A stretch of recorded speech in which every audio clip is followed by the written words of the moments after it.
bonjour tout le monde. Écoutez, j'ai l'immense plaisir d'animer avec mon ami Olivier Barlet cette séance avec Leïla Kelani.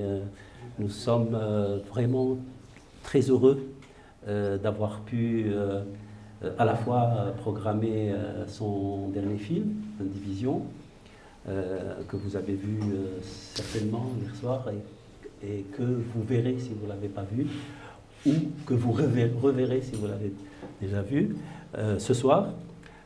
Et aussi, je la remercie d'avoir accepté d'être parmi nous, malgré son emploi du temps, vous l'imaginez, très chargé.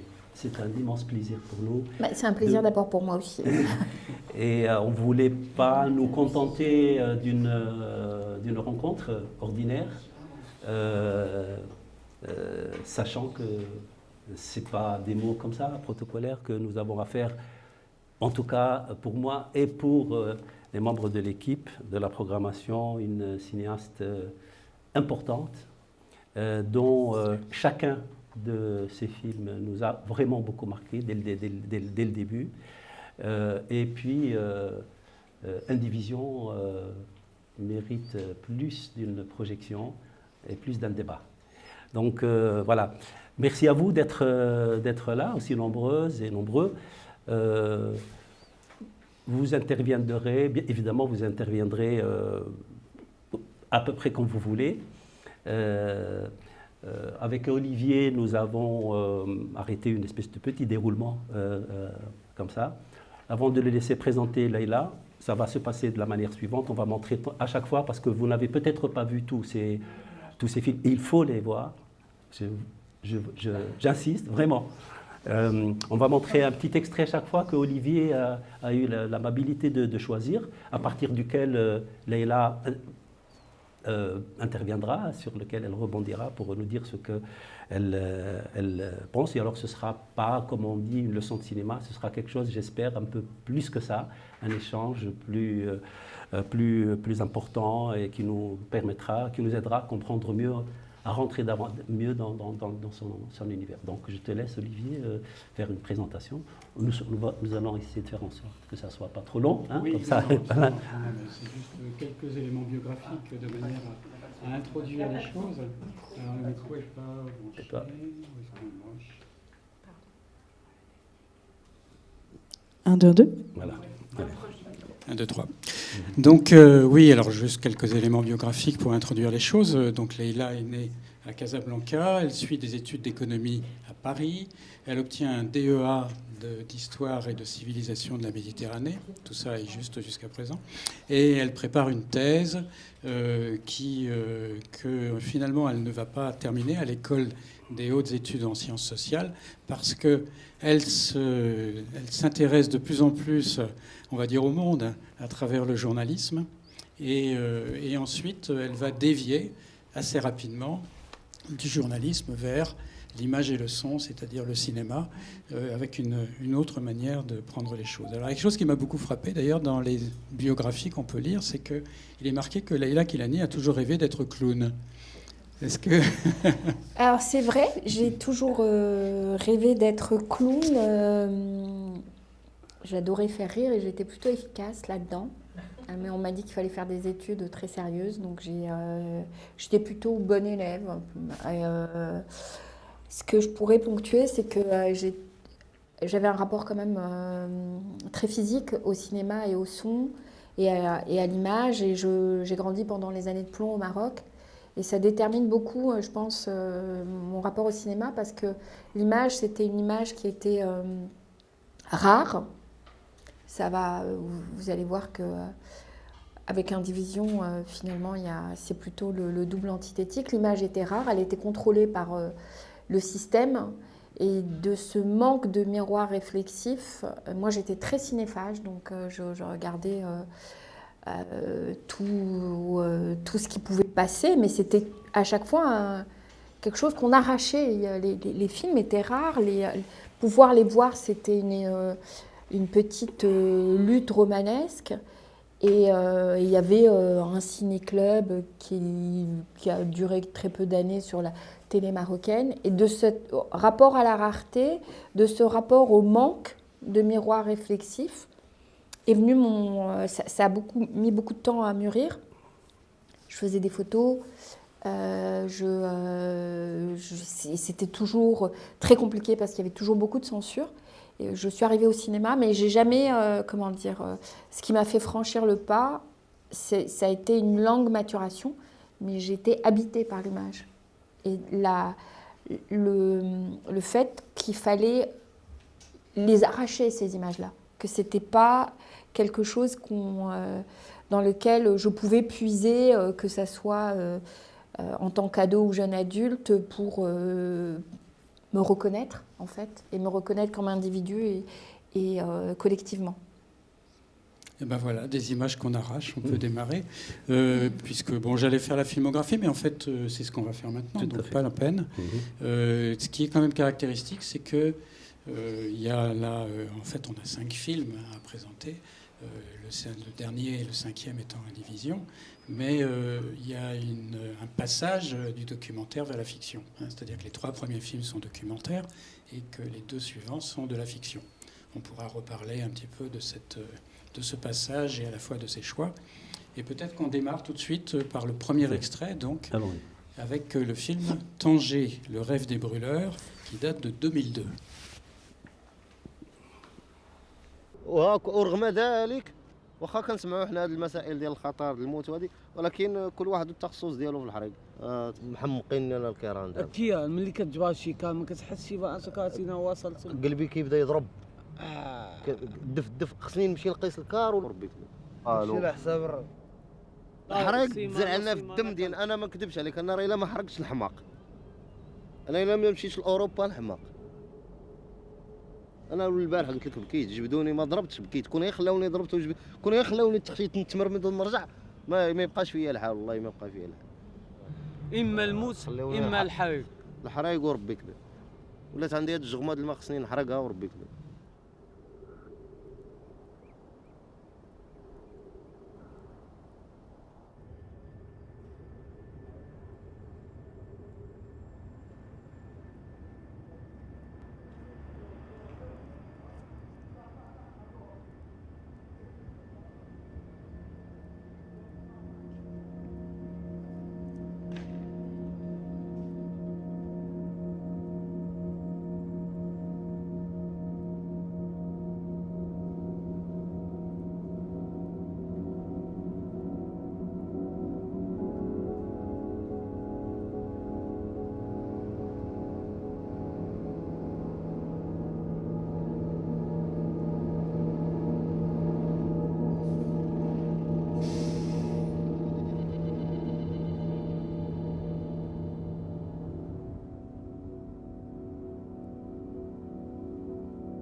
My mind is not go back. My mind should cross over because I cannot spend 2 years here and go back with empty hands. There's nothing that I can do. I've traveled.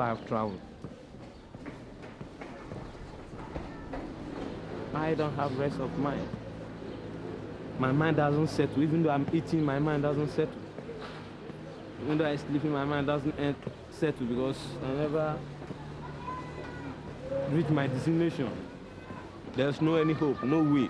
But I've keeping on waiting for my God who created me to this life. He's the one that can help me. I'm struggling for my life. I'm struggling for my life. I don't imagine anything. But my mind is to cross to Europe. I imagine something like in Europe, something like there's a job that you can do, that you can get your money. Like in Europe, if you want to work, you spend 8 hours, but Africa, you can spend almost 24 hours to 24 hours. The difference is clear.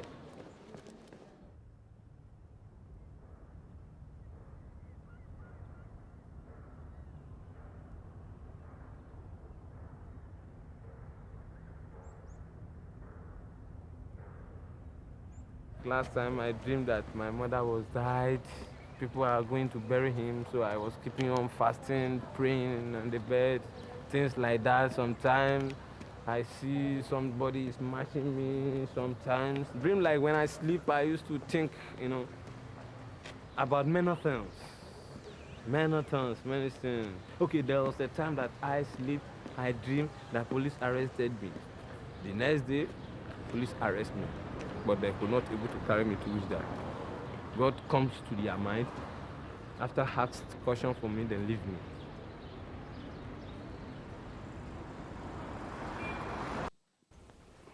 Voilà, peut-être juste dire en 3 mots pourquoi j'ai choisi cet extrait qui est à la minute 18 du film. Donc un petit peu, on a un peu 3 passages là.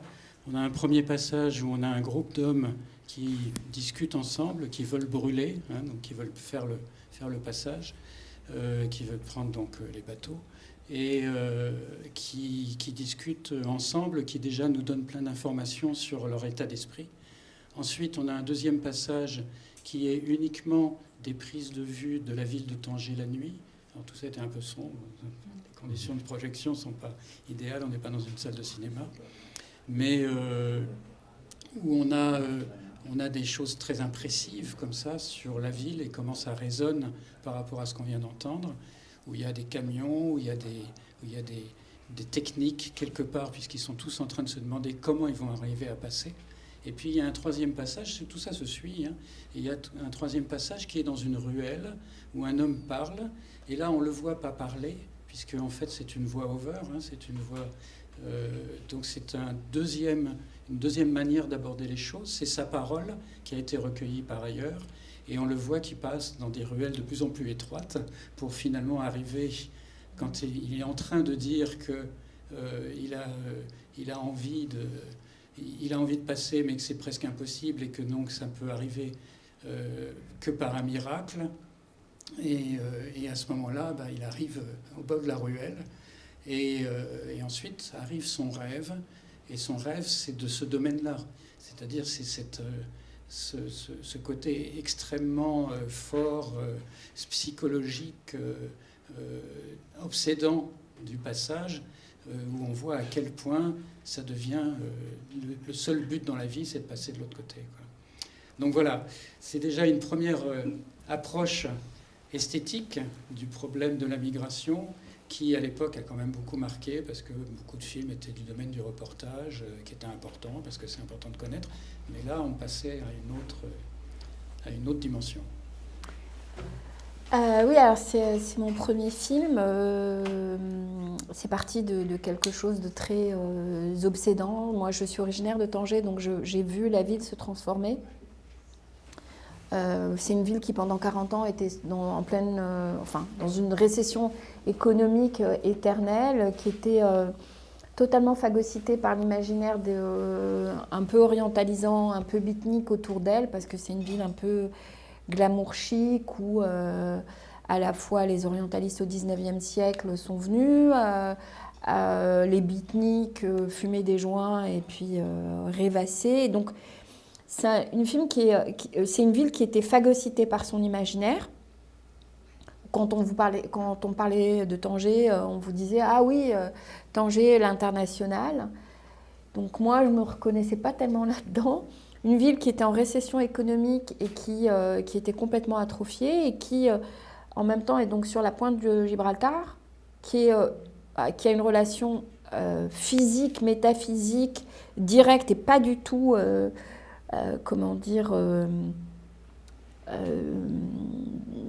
c'est une relation vraiment très physique. Quand on est à Tanger, il y a la frontière. Et la frontière, ça ne devient pas une idée.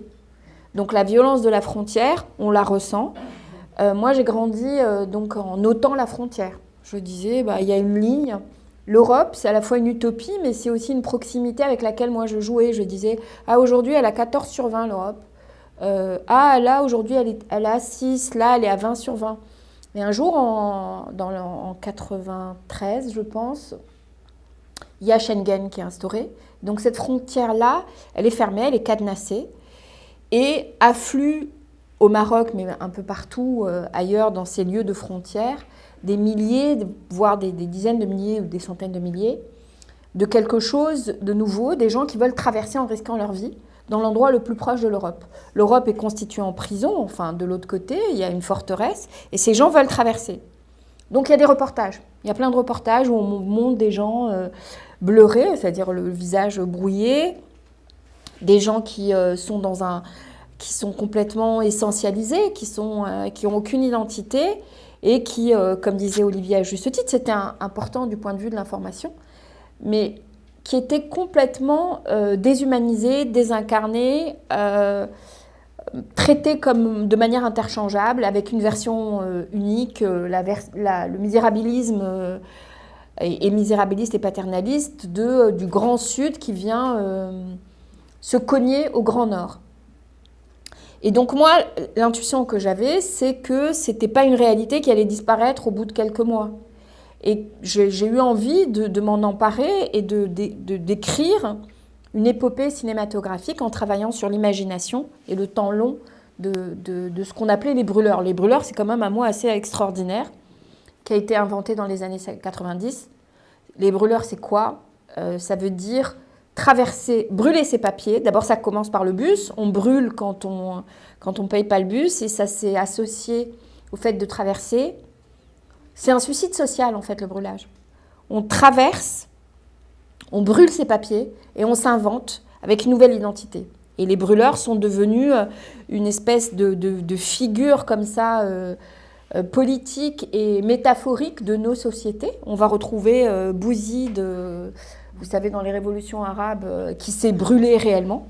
Mais cette idée de combustion, elle est extrêmement forte. Bouazizi, pardon. Bouazizi, voilà. Cette idée d'immolation et de combustion, elle est très forte dans les imaginaires. Et moi, donc, je me disais, là, si je dois passer à l'acte, c'est maintenant. Et je veux faire du cinéma. Je ne veux pas faire du reportage. Je veux travailler avec des personnages. Je veux travailler aussi sur ce que ça signifie un dispositif filmique. J'ai passé beaucoup de temps avec eux. Ils se sont constitués en personnages. C'est très important. Ils n'avaient pas l'impression que c'était pas du cinéma direct, c'est-à-dire que j'arrivais pas et je leur disais bon ben voilà, on va tourner. On disait bon voilà, on va travailler sur cette séquence. Qu'est-ce que vous en pensez? Vous voulez ou vous voulez pas? Qu'est-ce qu'on filme? Qu'est-ce qu'on filme pas?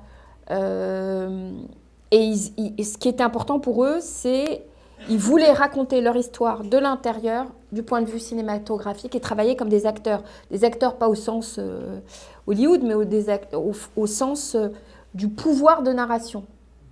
Et donc j'ai travaillé avec la communauté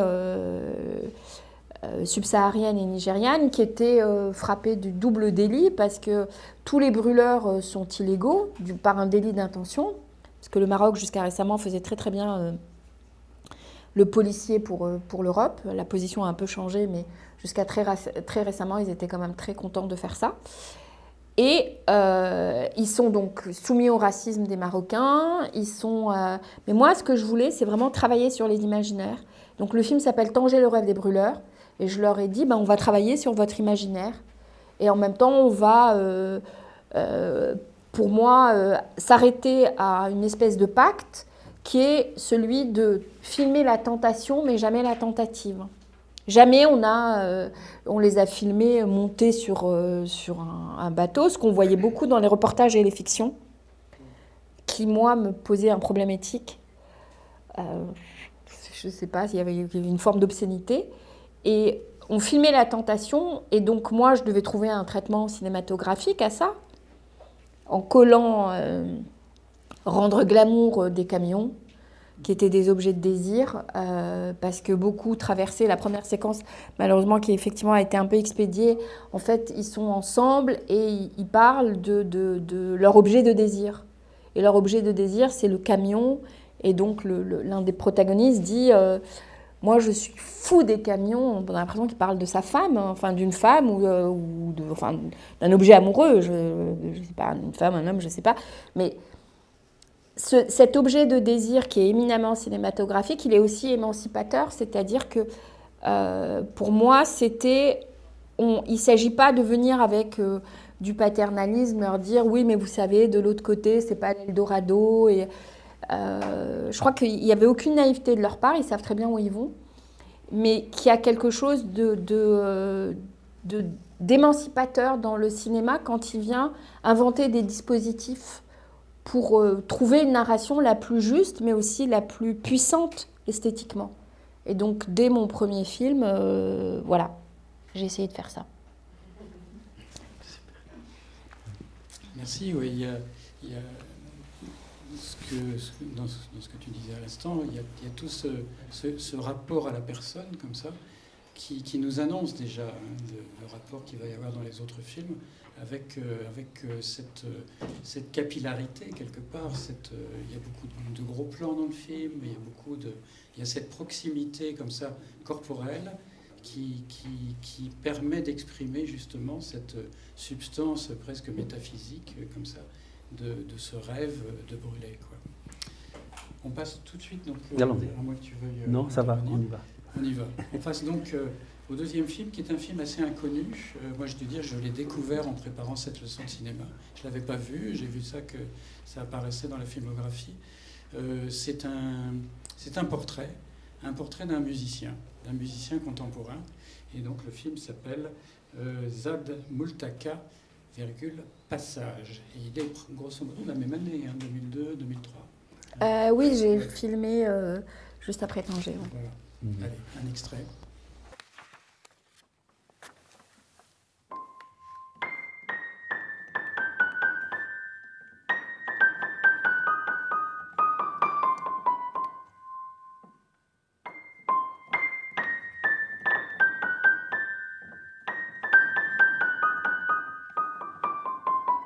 Le mwashar est une forme musicale bien codifiée. C'est une musique qui a 1000 ans. On connaît ça par cœur. Je sais pas où je l'ai écouté. Je ne sais pas où je l'ai entendu, c'est ça qui est drôle. Mais, alors, curieusement, ça devient clair quand j'entends de la musique. C'est-à-dire que je peux entendre une musique et dire « tiens, ça c'est un mwashar ». Parce qu'il y a un rapport au rythme, un rapport à la boucle. C'est quelque chose qui est assez majestueux, qui avance. Le jeu, c'était de respecter au départ le mwashar tel quel. Et d'essayer de voir jusqu'où je peux l'amener. Qu'est-ce que je peux en faire, moi? Qu'est-ce que je peux en faire? Et donc la première chose à faire, c'est de l'ébranler, quelque part. C'est de lui donner un coup. De lui dire, bon, maintenant, je donne un petit coup là, je casse un petit peu à droite, à gauche, en voyant bien où est-ce que... Au début, il y a un rapport de force, quand même. Au début, j'étais dans un rapport de force. Je voulais casser. C'était ce mot-là. Il faut casser. Un petit peu comme le début du siècle en Occident, pendant la guerre, tout ça. On est venu griller tout le système tonal occidental. De dire maintenant, allez, on casse tout et puis on recommence. C'est-à-dire, en fait, ils sont venus casser ce que la guerre n'avait pas encore cassé. Et malheureusement, chez nous, on n'a pas eu le courage de faire ça. On a été trop emprisonnés par la nostalgie et par tout ça.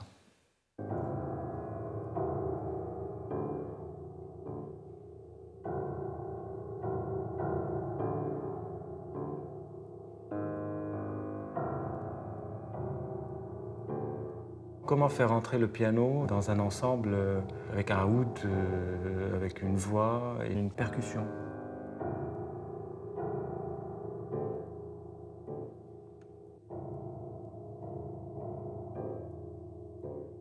Le piano représente tout ce qu'il y a d'occidental et de colonialiste et puis perturbateur dans cette musique. Déjà par le poids, il est très pesant, par le poids sonore, enfin par le volume, par plein de choses. C'est un instrument, il est écrasant.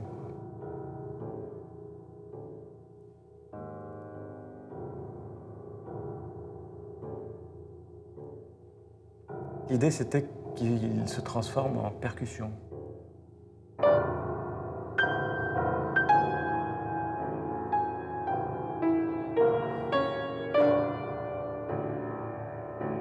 Il peut introduire une dissonance, qui est celle-là.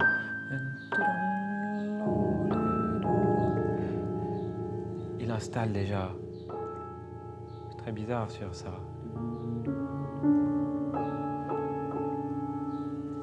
il installe quelque chose.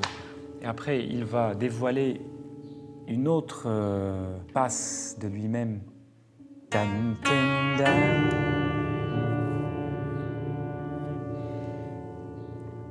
Tan, tan, dan. Le piano, il a cet espace-là, il a ce double espace qui est tu fais une note et il résonne. Et il y a quelque chose tout de suite, tu fais une note et tu crées quelque chose. Tu crées un espace, tu crées une écoute. C'est un film d'une richesse extraordinaire. J'étais sur les fesses en le regardant. Et ce qui m'a énormément frappé, c'est à quel point cet homme, qui est un compositeur libanais, nous parle de l'esthétique de Leïla Kilani. Eh ben c'est ça. Et donc on utilise souvent ces personnages pour parler de soi. En tout cas, moi, quand j'ai commencé à faire des films, j'étais très peu tentée par l'autofiction. Mais je travaillais beaucoup sur des personnages, par exemple, le rêve des brûleurs, il y a évidemment qu'ils parlent aussi de moi. Ces personnages-là, sur l'exil, le fait de s'inventer, le fait de se dépasser. Et pour moi, il y a aussi il y a le même pacte. D'ailleurs, quand j'ai rencontré Zad, il m'a dit quel est le pacte, et je lui ai dit, bah, écoute, voilà, je travaille comme ça, je fais un film sur toi, mais c'est pas un portrait, quelque chose de bicéphale, c'est une image de l'un et de l'autre, et donc on va trouver un point où tu vas être mon porte-parole et on va travailler ensemble sur l'acte créateur et qu'est-ce qu'on cherche, toi et moi, de la même manière que quand j'ai rencontré les brûleurs, je leur ai dit, mais ça peut paraître indécent, mais en fait, moi aussi, je me suis suicidée en fait, en partant en France. Donc il y a quelque chose qui est... Quel est mon rapport au documentaire ? Il y a des alter-ego. Je travaille beaucoup avec mes désirs d'avoir cet espace commun avec mes personnages et d'être extrêmement honnête avec Zad. On a beaucoup de choses en commun et ça me déstabilise un peu qu'Olivier, qui accompagne mon travail, qui a vu Tanger, qui a fait une des premières entrevues que j'ai faites, c'est avec lui, à l'USAS. Effectivement, je ne parle jamais de ça. Sinon, je ferais de l'autofiction. C'est-à-dire qu'on m'a beaucoup poussée dans mes premiers films à faire de l'autofiction, en me disant, mais en fait, c'est super intéressant, mais en fait, ça serait bien si toi, tu étais dans le champ. Et moi, j'ai résisté contre vents et marées. Et en plus, c'était extrêmement à la mode, je ne sais pas si tu te souviens. Donc sur Tanger, on m'a dit, mais voilà, en fait, ce qui serait bien, c'est l'échange entre toi et les brûleurs. Je dis, pourquoi non. Et donc, pareil, pas tellement sur Zad, mais sur les autres, sur Nos lieux interdits, pareil. Et ce qui était saisissant, parce que je ne fais pas des films de commande, mais là, c'était une proposition, c'est qu'il y a eu une espèce de reconnaissance mutuelle sur ce qui traversait notre génération en tant que créateur et artiste avec Zad, la question de la mémoire, la question de la boucle. Pour revenir justement à Tanger, c'est écrit comme une épopée, et il y a cette boucle orientale, en fait, à l'intérieur du film, où les personnages sont aussi des conteurs, et je convoque une forme qui est celle de la boucle narrative, et en fait, évidemment, quand je monte, je prends ce qui m'intéresse dans Zad. Donc quand Zad parle de boucle, je déconstruis mes mémoires anciennes, qui sont aussi des mémoires qu'on avait beaucoup en commun, les mouachah, mais aussi les contes, les choses comme ça. La halqa, c'est-à-dire le cercle, je ne sais pas si certains d'entre vous ont voyagé, mais la narration orientale en structure et en boucle, mais aussi la performance construit une boucle avec le cercle. Et moi, j'ai été extrêmement marquée par ça. C'est-à-dire que je monte ça sur Zad parce qu'effectivement, moi, je viens d'une école française, donc j'ai toute ma formation intellectuelle, mais je fais du cinéma avec une hybridité, c'est-à-dire aussi toutes mes mémoires anciennes. Le fait de marcher dans une médina et de voir quelqu'un qui raconte une histoire, peut-être que je ne me suis pas arrêtée, mais ça a été imprimé quelque part dans mes synapses. et visuellement, et dans mes rythmes musicaux, c'est vraiment cette hybridité-là que je revendique, en tout cas avec laquelle je travaille. C'est une narration qui est un peu comme Tanger, c'est-à-dire faite d'ici et d'ailleurs, c'est-à-dire la mémoire arabe, ancienne, maghrébine, est très très importante pour moi, même si c'est pas conscientisé. Ça remonte, mais je pense que si c'était conscientisé, c'est qu'en faisant des films que j'arrive à l'expression la plus juste. Je suis plutôt une cérébrale et une littéraire, mais par contre, filmer agglomère tout ça de la même manière que Zad travaillait avec cette matière-là. Donc le pacte était là. C'est un portrait bicéphale. Moi, je suis hors champ, mais c'est aussi un portrait de moi, effectivement. Mais ça, c'est un petit un coming out. Mais on trouve déjà cette idée à la fois d'ancrage quand même. Là, on est face à un manuscrit de notes qui a 1000 ans, il dit, etc. Cet ancrage dont tu parles à l'instant, et en même temps ce désir de rupture. C'est-à-dire quand il dit, mais il y a quelque chose de répétitif dans cette musique, et moi je vais faire de la verticalité. Et il met une rupture. Déjà dans Tanger, tu mets une rupture, et dans tous tes films ensuite, il y a une rupture narrative par rapport à la tradition, quelque part, de la manière de raconter une histoire, quoi. Vraiment, c'est extrêmement juste. Il y a cette idée d'un geste nécessaire, vital, qui soit esthétique, et qui, forcément, puisqu'il est esthétique, produit aussi un rapport au monde politique. C'est-à-dire de s'émanciper à la fois du joug orientalisant de nous-mêmes, mais qu'on a récupéré, c'est-à-dire qui nous installe dans une forme de mélancolie nostalgique, où en fait on reflète la propre image caricaturale de nous-mêmes à l'infini, dans une forme de complaisance nostalgique, où pour Zad et pour moi, mais pour d'autres, il y a cette urgence vitale de rupture et de produire des formes qui déconstruisent dans l'essence même de notre patrimoine. De ne pas être dans une fascination qui est quand même malheureusement qui a été le fait du culturel en général et de l'artistique. C'est-à-dire le fait qu'il y a une espèce de distorsion à blâmer une altérité construite dans l'orientalisme et en même temps de reproduire le même geste, en fait, de fascination de soi. Donc il y a une espèce de mise en abîme vertigineuse, très frigorifiante. Et moi, l'enjeu formel, il est central, il est vital. Vital au sens où vraiment, c'est pas idéologique. J'ai besoin que des formes nouvelles émergent et donc de travailler dans l'hybridité à trouver des nouveaux modes narratifs, des nouveaux modes esthétiques et à s'affranchir de manière totalement décomplexée. Et donc, que faire du piano colonial ? Voilà, c'est ça. Que faire du piano ? Que faire de nos images coloniales ? Que faire de nos narrations qui sont extrêmement empêtrées, très, très sages, en fait, et très paresseuses, parce qu'en fait, après, on peut faire le procès des représentations colonialistes ou orientalistes, mais enfin, il faut s'en emparer et les déconstruire et pas être fasciné par une forme de sagesse un peu confortable, comme si on était dans le salon de ma grande-tante. On va progresser, il y aurait tellement à dire, hein. Mais on va progresser vers le film suivant. Et là, tu parlais de pacte à l'instant, et là, on est dans la question du pacte de confiance avec les personnes avec lesquelles on est, puisque là, alors, c'est une incursion dans l'histoire, marocaine, dramatique. Le film s'appelle Nos lieux interdits. Oui, il ne faut pas oublier le no. Voilà, le no est important. Nos lieux interdits, il date de 2008. Et qu'est-ce qui se passe à ce moment-là ?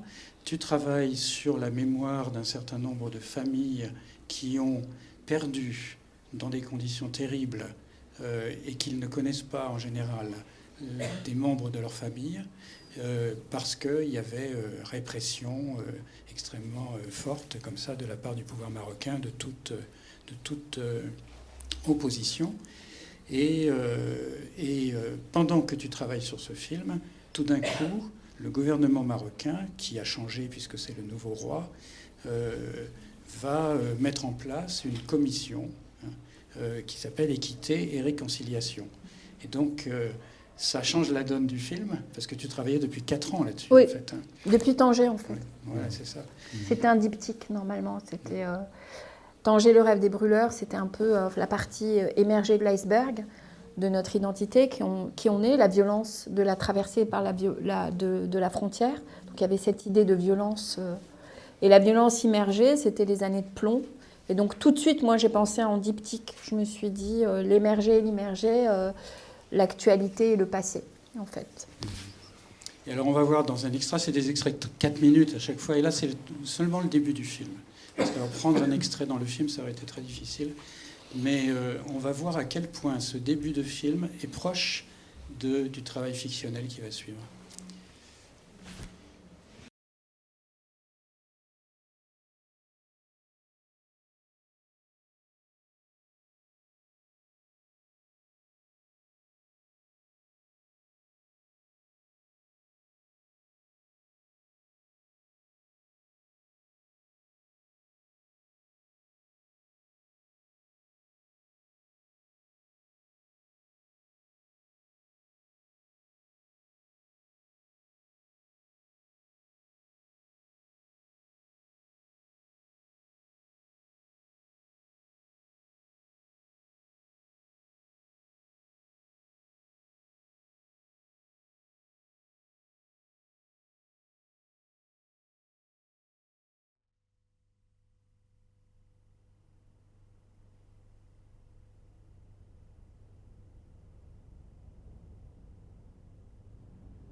الصوت ترقيع إعادة بناء شخصية ما مناش غادي تنطلق ما عنديش ذكرى زمان يلا شي كلام كيتردد كنكرر الكلام مازال ما غيمصر لما خلقت الاستقلال غادي يكون يعني في 56 ولا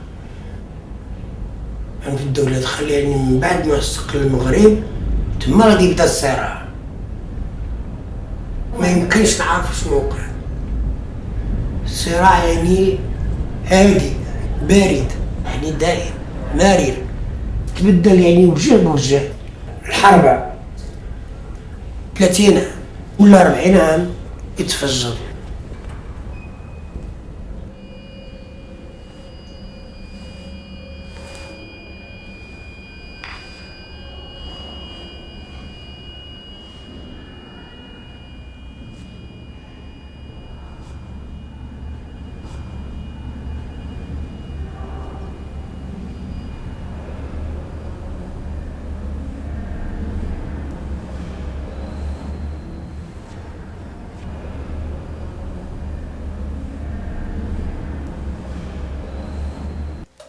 Voilà, et là on est dans un film absolument saisissant qui va tourner tout autour de la question de la représentation de l'indicible.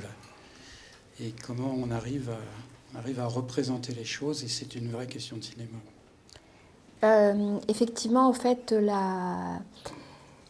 au début de notre, de la leçon, je vous ai parlé de... Moi, j'ai grandi pendant la violence des années de plomb. Et donc, la violence des années de plomb, c'est une violence qui est extrêmement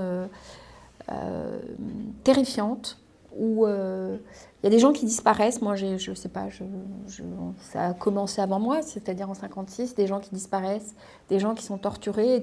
Il y a toute une société qui est terrifiée.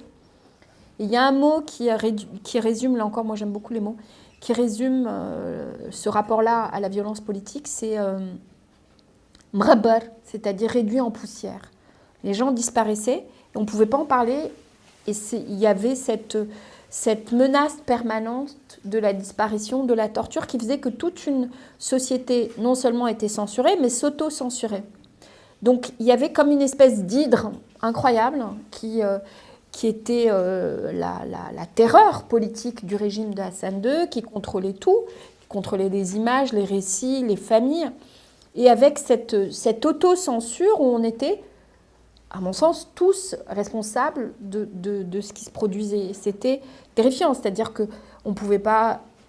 Quand on parlait, on était chez soi, on avait l'impression que les murs avaient des micros, les gens ne parlaient pas dans la rue, les gens... Donc, pour moi, il y avait la fantasmagorie, c'est-à-dire que je ne savais pas s'il y avait des millions de personnes qui avaient disparu, combien, ou alors des centaines.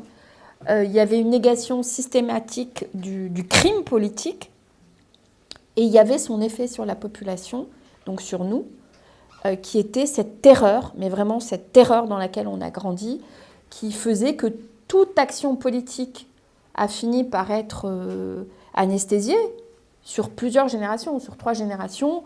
Le fait politique s'est stérilisé. On ne pouvait même pas imaginer rentrer dans l'action politique. Parce que les bagnes étaient, on ne savait pas où ils étaient, mais on imaginait qu'on allait finir dans des bagnes. Les bagnes étaient terribles au Maroc. C'était des conditions d'une barbarie extrême. La torture était un fait quotidien. Donc le fait politique a fini par mourir. La pensée politique était interdite. Et donc moi j'ai voulu travailler sur cette violence-là, avant même la mise en place, et j'ai rencontré des familles, et dans ces familles, j'ai eu un choc, parce que moi, j'ai toujours imaginé que dans les familles d'opposants, les gens qui disparaissaient ou les gens qui étaient des héros, vraiment des gens où il y avait une transmission. Et en fait, quand j'ai rencontré les familles, j'ai découvert qu'à l'intérieur même des familles, ces gens étaient effacés. C'est-à-dire qu'il y avait des secrets de famille qui étaient encore plus forts que les secrets d'État. Et j'ai trouvé que les effets de ce système-là d'oppression était vraiment à interroger cinématographiquement et donc politiquement à l'intérieur des familles et non pas de la manière publique. Parce que dans la manière publique, cette mémoire interdite a été, entre guillemets, déclarée comme licite avec l'avènement d'un nouveau roi qui a fait le procès de son père, en gros, qui a un peu tué le père et qui a dit, voilà, Hassan II a commis, lui et son système, beaucoup de crimes. Ce système-là, on ne va pas vraiment l'interroger, on va reconnaître les crimes. On ne va pas interroger la chaîne de commandement qui partait du petit clampin de l'administration qui remontait jusqu'au roi. On va le reconnaître. On ne va pas demander pardon, mais on va reconnaître ces crimes-là. On va les indemniser. On va prendre ce qui existe comme idéologie un peu molle post-chute de la mur de Berlin qui s'appelle la justice transitionnelle. Et la justice transitionnelle, c'est ce qui s'était passé en Afrique du Sud. C'est une espèce de négociation, de marchandage où, contre la parole des victimes, eh ben, le système reste le même, plus ou moins. Mandela, c'est la version noble. Le Maroc, c'est la version Canada Dry. C'est-à-dire que en Afrique du Sud, les tortionnaires ont reconnu leurs crimes. Ils ont pu bénéficier d'une amnistie qui après a été remise en cause plus tard par des procès, mais le système c'était ça. Mandela disait ok, on va faire Rainbow Nation, on va faire parler les victimes, on va faire parler les bourreaux, et puis on va rester ensemble. Et ça s'appelle un toolbox de la justice transitionnelle contre la révolution. Contre un système révolutionnaire, les Américains inventent ce système, qui est un système d'assurance. On donne du fric, les victimes parlent, la société est lavée. On tourne la page. Version noble, Afrique du Sud. Version Coca Light ou Canada Dry, le Maroc. Les victimes parlent, les bourreaux se taisent, et on indemnise très très très fortement, il faut le dire. Le Maroc est un des pays qui a le mieux indemnisé. Donc il y avait ce rapport très très particulier à l'argent, parce que les familles déposaient quand même pour être indemnisées. Mais c'était quand même une forme qui ne se disait pas de collaboration. C'est-à-dire, ils avaient des chèques qui étaient tellement énormes, c'était des gens tellement démunis qu'on ne pouvait pas leur en vouloir de refuser. Qui pouvait refuser? Donc d'un côté, sur la scène publique, il y avait les héros, les Ben Barka, je ne sais pas si vous connaissez, et tout ça, ou les Manouzi, des gens qui avaient mené une lutte et qui s'attendaient à ce que je fasse un film sur leur héroïsme. Ils m'en ont beaucoup voulu parce que je n'ai pas fait ce film-là. Et puis, il y avait les humbles qui n'ont jamais parlé, qui se sont tus sur plusieurs générations et qui ont effacé la trace même de leur disparu à l'intérieur de la famille. Ce que je trouvais davantage que bouleversant, c'est-à-dire une perpétuation de la terreur.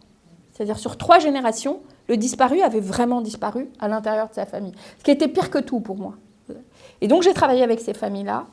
Et ces familles, en fait, se sont emparées du dispositif qui était comparable à... C'est des femmes très modestes, sur 3 générations, un schizophrène, où ça a pris 3 ans pour qu'il puisse parler, parce qu'au début, en fait, je faisais qu'enregistrer, il voulait... Enfin, voilà. Et donc, c'est cette parole restituée dans un lieu qui est celui de la famille, donc la première cellule politique d'une société, que j'ai investi, que j'ai proposé au-delà encore comme dispositif. Et les familles se sont emparées de ce dispositif pour s'interroger les uns et les autres. Donc on ne voit pas la fin, mais la fin du film, il y a ce schizophrène qui n'a jamais parlé, à ses nièces qui finit par parler d'abord d'une manière très violente, puis d'une manière très posée et qui a une parole d'une identification et d'une prophétie rare, où il dit « Est-ce que l'heure de la vérité a sonné ?» Il y a une forme de construction d'une mémoire familiale qui n'est pas encore une histoire. Parce que l'histoire du Maroc n'a jamais été écrite. Donc moi, je voulais aussi bien montrer que cette histoire n'était pas écrite. C'est-à-dire que Ben Barka n'est pas enseigné dans les manuels d'histoire. Donc la génération qui peut poser des questions n'a pas les moyens. Ce qui donne un récit, je pense, Olivier, on avait eu ce débat-là, qui donne un récit très déceptif pour les familles militantes. Parce qu'elles disent, mais pourquoi elles ne posent pas les questions qu'il faut? Mais enfin, pour poser les questions qu'il faut avoir la matière, avoir eu accès à ce qu'on appelle l'histoire. Et le cinéma peut faire un travail mémoriel, mais ce n'est pas un travail d'historien. Moi, je suis historienne de formation, je sais ce que c'est. L'histoire, c'est un travail qui doit être fait, diffusé, ça construit un roman national, et ce n'est pas un film. Un film, c'est un travail mémoriel. Donc, je n'ai pas soufflé aux familles ce qu'elles devaient faire. Je leur ai proposé un dispositif. Ils se sont emparés les uns et les autres des légendes familiales en tentant de les déconstruire. Et finalement, ce qu'on voit, c'est émerger, c'est une impertinence et une insolence qui, effectivement, vient des nouvelles générations et qui, m'a saisie dans le côté où, effectivement, si on voulait un récit militant classique, il ne faut pas voir nos lieux interdits. Parce que les jeunes femmes disent à leur grand-mère qu'elles sont des collabos, parce qu'elles se sont tues, parce que les nièces du militant marxiste lui disent que sa vie est un désastre. Et donc c'est très dur à accepter quand on a été militant. Donc moi, j'en ai pas du tout voulu aux militants qui étaient déçus, à l'État marocain qui voulait que je fasse un monument de gloire à la commission réconciliation, je ne l'aurais pas voulu, parce que c'est normal, hein, c'est pas une plaquette marketing. Mais par contre, le film a fait son chemin et a été vu comme un portrait d'une société qui, en creux, qui fait comme une forme de fugue mémorielle, mais qui investit une possibilité de se raconter collectivement, là encore, dans un mode mineur, mais sur une question fondamentale. Moi, j'aime bien les modes mineurs. Je ne suis pas très pompier, voilà. Je ne suis pas très wagnérienne. Et donc, voilà, je ne sais pas, parce que c'est difficile, ce n'est pas du tout préparé, donc Oui, c'est très bien. Alors, l'impertinence et l'insolence des jeunes générations, ça nous amène à Sur la planche. Évidemment, Directement. parce que je suis revenue à Tanger, parce que j'ai une histoire d'amour avec Tanger, faite de passion et de beaucoup de... J'ai dit jamais plus jamais, et je reviens toujours à Tanger. Et en fait, l'insolence et l'impertinence de ces jeunes filles, je me suis dit, j'ai envie de... J'avais commencé à écrire Sur la planche pendant le tournage de Tanger déjà. Donc je fais plusieurs choses en même temps, tout le temps. Donc, Alors, j'ai offert tout à l'heure à Leïla mon dernier livre, qui est, avec Sophia Issami en couverture. C'est bien sûr un hommage à ce film, qui est donc Sur la planche, et qui est pour moi une merveille, et qui me semblait une merveille parce que j'avais l'impression qu'il résumait quelque part tout ce qu'on a pu ressentir de ces jeunes générations qui, au-delà du rêve de brûler, vont réaliser ce qu'on a appelé, on ne sait pas très bien comment les appeler, en tout cas les printemps arabes, les révolutions arabes, mais en tout cas les révoltes qu'il y a pu y avoir dans le monde arabe pendant toute une période, avec malheureusement le peu de suivi que ça a donné ensuite dans chacun des pays. Donc Sur la planche, qui date de 2011, un extrait de 4 minutes, qui est là encore le tout début du film.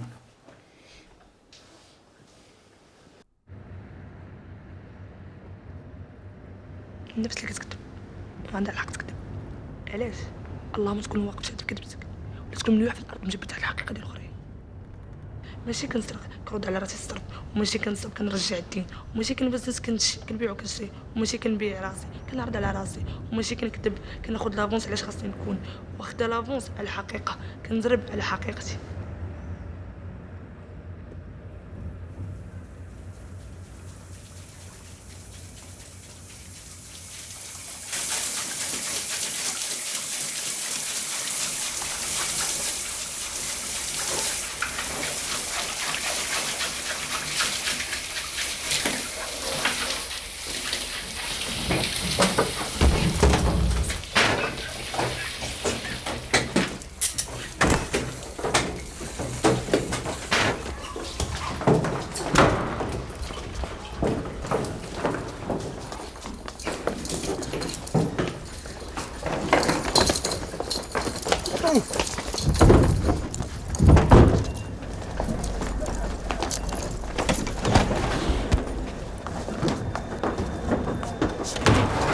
طيح من فوق لفوق، طيح تلاح من شي حاجه عاليه ماشي سطح، لا فيش على فيه كيما والو، طيح وتجمع وتعاود طيح وطيح وطيح وطيح فوق الارض، ومن بعد صافي جمعنا وطوينا.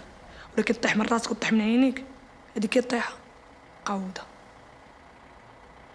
انا على الحافه على بونت زليقه نصوتا ونغطس.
Papa.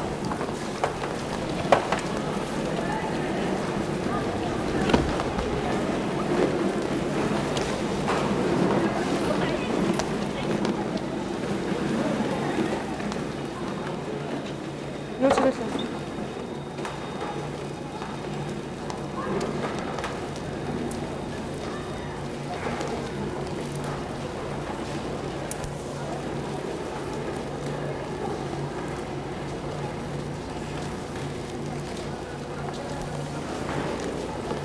مين كان هذاك الحصان؟ حنا خصنا بالكيلة. عرفتي كيلو من حبه ندير بيه شي وحده حاضر فواني حيد الدوقين تجدر الكيلو شي كيجيب كيلو قبلت له والو بعد كيلو غنمسك الحلاوه انا قدام ماشي خدام ندخل انا دوختي ديالي صافا. Voilà, sacré début. Je ne vole pas, je me rembourse. Je ne cambriole pas, je récupère. Je ne trafique pas, je commerce. Je ne me prostitue pas, je m'invite. Alors là, on est dans le slam. Oui. C'est-à-dire qu'il y a vraiment une parole qui va caractériser complètement ce film, qu'on a déjà un peu entendu à travers les réflexions de cette personne qui est schizophrène dans les débuts de Nos lieux interdits, qui va être très forte aussi dans Indivision. Et qui était aussi présent dans et qui était dans Tanger aussi. C'est-à-dire on a cette permanence comme ça de l'importance de la parole, mais d'une parole qui est musicale, qui est répétitive, qui est obsessionnelle et qui va caractériser des états d'âme et des insolences, des impertinences, etc. Oui, alors sur la planche, c'est l'histoire c'est un thriller, c'est un film noir. Ça raconte l'histoire d'une fille enfermée dans Tanger qui est à la fois une bad girl et en même temps une poète qui a un rêve très simple, c'est être ce qu'elle n'est pas et qui a la conscience que le travail va la foutre en l'air. Et donc il y a quelque chose de très intuitif et de très subversif, mais de pas idéologique, qui, moi,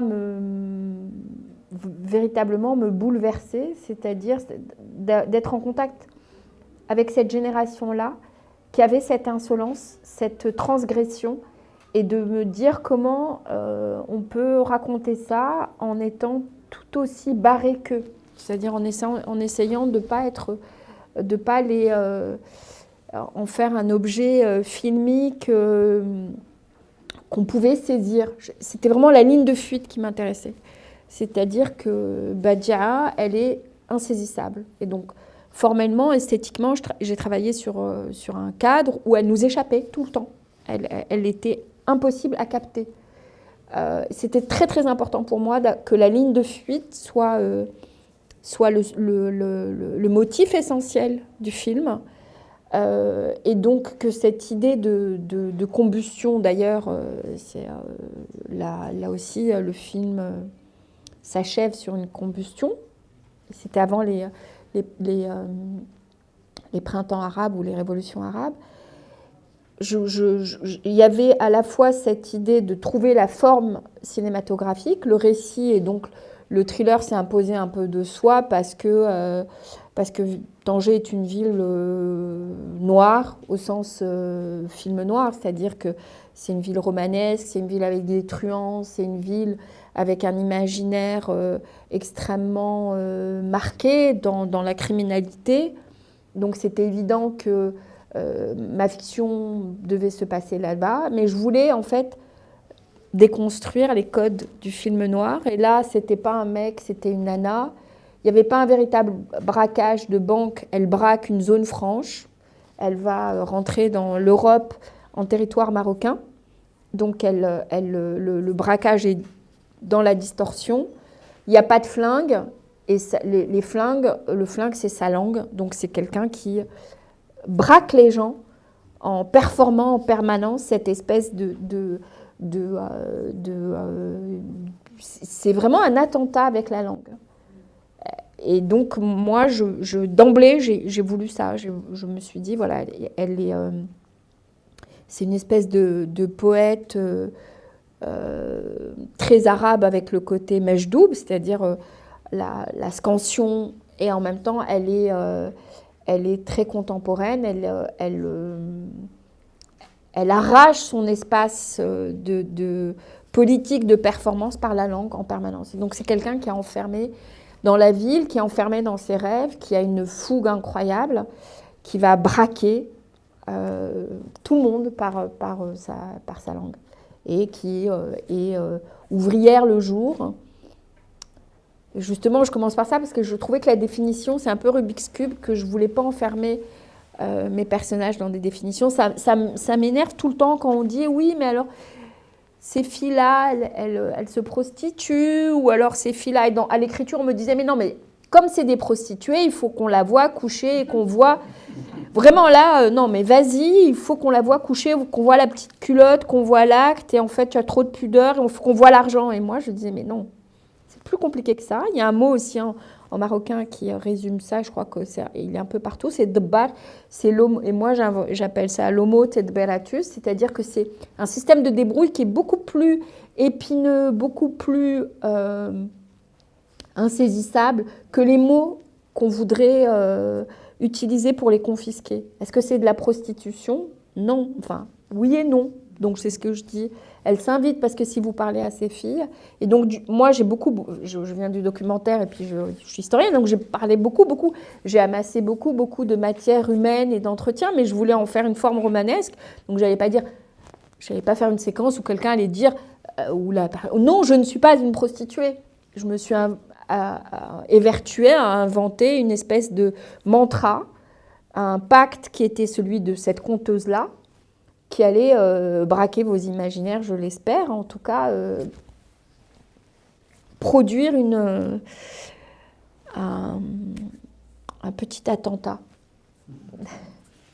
Oui, je me souviens que tu disais dans un interview, ce n'est pas un film gentil. Non.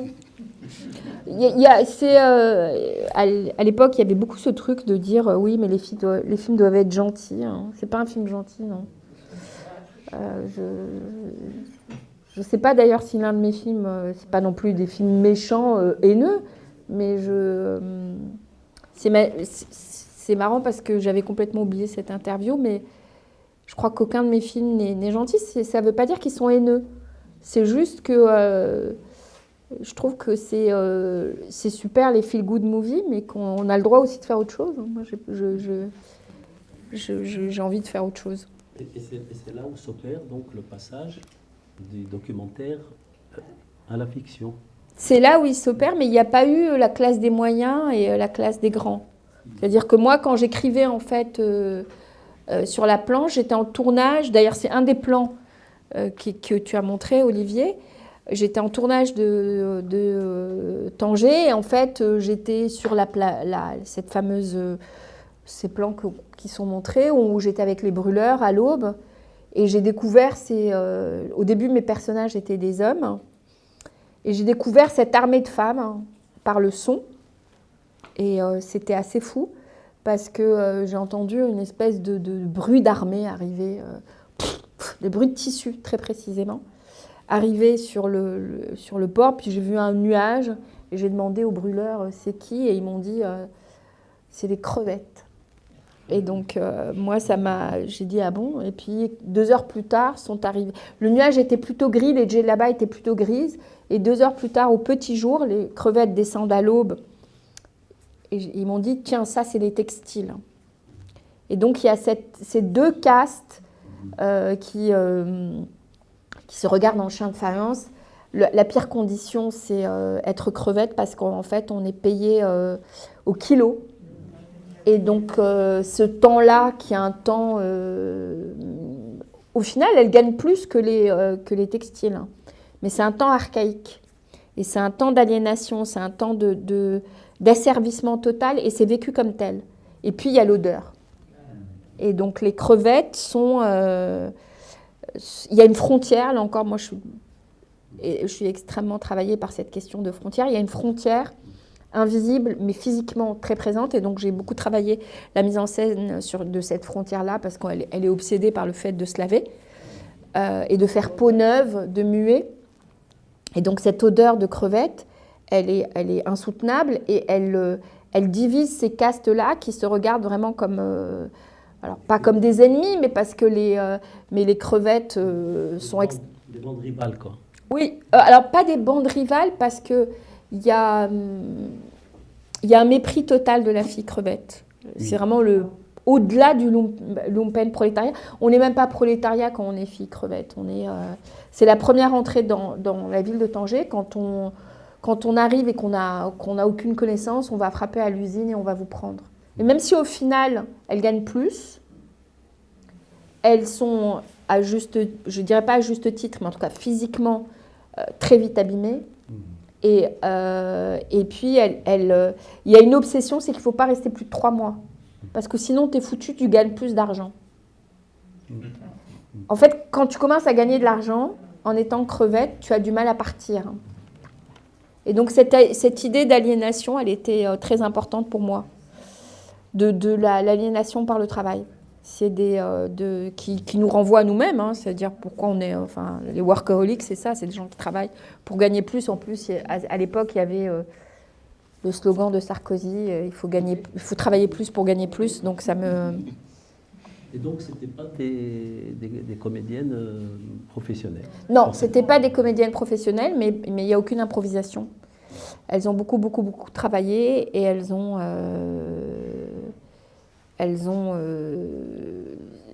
vraiment acquis... ma direction ne travaille pas du tout sur l'improvisation. C'est plus un travail chorégraphique, c'est très précis, métronymique, et puis sur une idée de troupe. Donc j'avais beaucoup de mal, aucune d'elles n'était ouvrière crevette. Il y en a une seule qui est ouvrière textile, non, qui n'était même pas ouvrière textile, qui était ouvrière dans les câbles électroniques, donc c'est le nec plus ultra en fait. C'est vraiment le bionique quand on est dans l'électronique, parce qu'il faut être extrêmement qualifié. Et donc, parce que je ne voulais pas du tout qu'il y ait d'identification. Je ne voulais pas qu'elle... et donc, comme on a fait un énorme casting, il y a eu des filles qui sont venues de partout. Et je n'ai pas voulu qu'il y ait des ouvrières crevettes, parce que je n'avais pas du tout envie qu'il y ait ce trait forcé de naturalisme et puis cette identification. Je voulais vraiment qu'elles travaillent comme des actrices, en fait. Et alors, quand on envisage le parcours jusque-là, on se rend compte que dès le départ, jamais il n'y a un personnage, enfin dire principal. Si, il y a toujours quelqu'un qui peut-être émerge un peu par rapport aux autres, mais c'est souvent des portraits de groupe. Il s'agisse de documentaires ou de fiction, jusqu'au dernier, jusqu'à Indivision. Oui, totalement, même si sur la planche, il y a quand même une protagoniste principale, mais c'est vrai que ça, je ne vais pas vraiment décortiquer dans son essence. Du point de vue romanesque, ça m'intéresse toujours de travailler sur une structure narrative où il y a quand même des circulations, où on interroge en fait comment peut émerger en fait une ligne. C'est pas, mais pourquoi je fais ça? Parce que sans doute parce que je considère que, il y a une plus grande densité en fait. C'est jamais des grosses fresques non plus. C'est jamais, il n'y a pas non plus 150 personnages, mais au moins des cellules en fait qui peuvent interroger les sociétés. C'est des éclats. Oui, c'est fragmentaire. J'essaye pas d'avoir un tableau d'ensemble en fait. Je pense que si j'aime bien travailler par éclat ou par fragment. Et donc il faut qu'il y ait quand même une forme de densité pour que ça puisse produire une sensation de tableau d'ensemble. Oui, c'est très intéressant parce que cette question de l'individu, il se pose même dans tout le cinéma, les cinémas maghrébins, le cinéma marocain en particulier, historiquement, etc. Et cette dimension familiale, collective, groupe, etc., va intervenir quand même en permanence. C'est-à-dire que même si l'individu va être le sujet du cinéma moderne, on va dire, la dimension collective va continuer à garder une importance quand même. Oui, alors justement sur la planche, c'est des filles qui sont affranchies de leur famille, qui arrivent seules à Tanger, et dans le film, les filles sont portraiturées sans leur famille. On ne voit jamais leur famille, elles sont esquissées, et donc l'affirmation de l'individu et l'inscription des trajectoires individuelles, c'est, je pense, l'enjeu même de nos sociétés, c'est-à-dire comment résister au groupe et oser le geste d'affirmation de soi. Et en même temps, il y a quand même à la fois l'enserrement collectif qui produit une forme de solidarité qui fait que nos sociétés ne s'écroulent pas quand même. Sans ça, comme l'État n'est pas, c'est peu dire, un État-providence. Et en même temps, le groupe agit comme une force réactionnaire, tout de même, hein, qui écrase, qui est pesant, qui rappelle la norme et donc est dans une forme d'impossibilité de mouvement. Donc il y a toujours ce... moi, j'aime bien mettre mes personnages individuels dans un petit groupe qui, après, peut résonner avec l'ensemble de la société. Je posais la question parce que le cinéma marocain commence avec Momen Zoumihi, avec El Chergui, par exemple, qui est exactement le désenchantement absolu d'une femme. Ça se passe au moment de l'indépendance, il y a de l'espoir, et elle pense qu'elle va pouvoir profiter de ça pour pouvoir s'autonomiser un petit peu, et en fait, elle est complètement enfermée, et elle va finir par se suicider, quoi. Donc on est dans la défaite de l'individu, quelque part, quoi, pour les femmes, hein, pour les femmes en particulier. Et le cinéma va évoluer par rapport à ça, et justement ramener des dimensions... d'affranchissement, si ce n'est de libération, au minimum d'affranchissement. Mais avant de donner peut-être la parole j'imagine qu'il y a beaucoup de questions, je voulais aussi ajouter quelque chose. Enfin, je me dis que cette absence, de personnages omniprésents, etc., l'absence de linéarité dans le cinéma, ce côté aussi un peu éclaté, extrêmement mouvementé. C'est un cinéma, je sais pas comment on peut... Dynamique, plus que dynamique. Enfin, dynamité. Dynamite, voilà.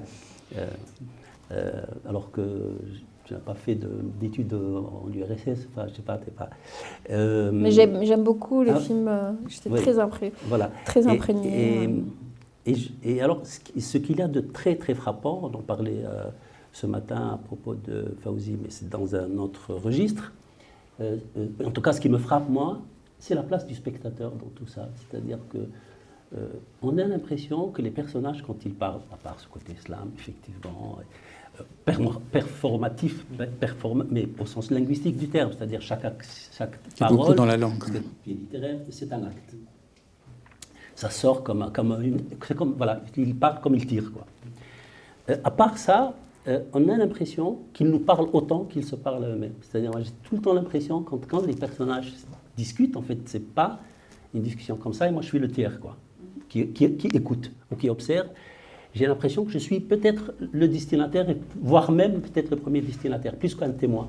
Et d'ailleurs, dans l'extrait, elle nous regarde. Ben oui. Et c'est permanent, ça, c'est tout le temps comme ça. Ça sort comme un cri, comme un tir, et c'est direct vers le spectateur. Et je me suis beaucoup interrogé sur cette place-là du de facto tu donnes au public. Ben en fait, je crois que c'est au centre de mes préoccupations, c'est-à-dire quelle place on peut faire aux spectateurs dans nos formes narratives. Et c'est vraiment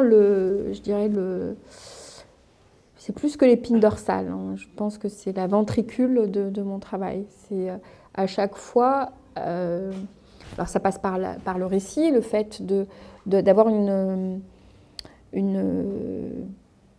obsession dans l'écriture, d'intégrer le spectateur comme étant actif dans une expérience cinématographique, de résister. Mon cinéma, alors, dès Tanger, en fait, on m'a proposé de faire plutôt de l'art contemporain. Et il se trouve que Tanger a été dans les circuits d'art contemporain et qu'on m'a dit, en fait, on va en faire une pièce. On va la tirer en 4 exemplaires et le film ne sera plus... il sera visible dans les circuits d'art contemporain. Il y a 4 collectionneurs qui vont l'acheter. Et moi, je me suis dit, mais en fait, ils n'ont rien compris. C'est-à-dire, moi, c'est pas de l'art contemporain. Je considère que le cinéma est à interroger dans la place du spectateur, dans nos sociétés, dans une hybridité qui doit véritablement, du point de vue épistémologique et sémiologique, à la fois convoquer des formes anciennes qui sont celles du conte, de la halqa, donc de la narration, où le spectacle s'est inventé avec les spectateurs et où le spectacle est jamais figé. C'est-à-dire que ce n'est pas un livre figé. Et donc, intellectuellement, je suis extrêmement traversée par cette question-là, déconstruire la halqa à l'intérieur du cinéma et la place du spectateur. Quelle est la place du spectateur pour produire une expérience? Et donc, je suis à l'opposé d'un cinéma littéraire, hein. C'est-à-dire d'un cinéma, moi je suis littéraire, mais je suis à l'opposé d'un cinéma littéraire. Moi j'ai une confiance absolue dans le spectateur et dans le régime des images. Donc cette linéarité qui est le propre du cinéma d'abord américain, qui est venu écraser le cinéma européen, c'est pas quelque chose dans laquelle je me glisse confortablement. Je suis faite de plein d'éclats, de choses qui viennent effectivement beaucoup des cinémas soviétiques de l'Est, des cinémas indiens, des cinémas... Et donc, cette vivacité, ce chaos, vous avez parlé de rythme, moi j'adore les films lents. Hein. Ça se voit pas, mais j'adore ça. C'est pas... Tanger est relativement lent, Olivier. C'est-à-dire, mais la question du rythme est pour moi une question centrale. C'est-à-dire, je ne fais pas des films pour me faire plaisir à moi comme metteur en scène, mais pour vraiment trouver la pulsation esthétique d'un lieu et d'une époque. Donc, investir ça, c'est m'interroger effectivement sur la place du spectateur, comment convoquer un régime sensible et sensoriel, comment lui laisser de la place à travers l'ellipse. L'ellipse, c'est quand même la chose qui, moi,